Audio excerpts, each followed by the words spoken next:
Kære Kasper og Christine, så kom den store dag endelig, hvor store følelser er blevet åbenbart, og jeres kærlighed på evig velsignet.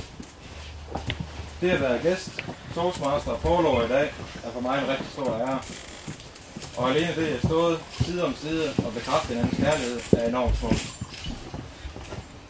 Som forlover til Kasper skylder jeg måske at fortælle lidt, hvornår vores venskab opstod. Jeg er også blevet spurgt et par gange omkring far.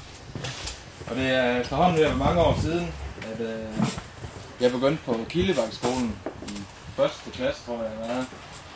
Og jeg kan ikke huske, om det var en frikvarter, eller om det var efter skolen, jeg var. Men i hvert fald så rendte jeg rundt lidt nervøs, og ikke rigtig vidste, hvad jeg skulle gøre ved mig selv. Og fik jo så øje på Kasper med hans meget specielle smil, som de fleste af os kender. Hvor han stod ude i nogle nyplantede buske, som skulle fungere læhegn til fodbold.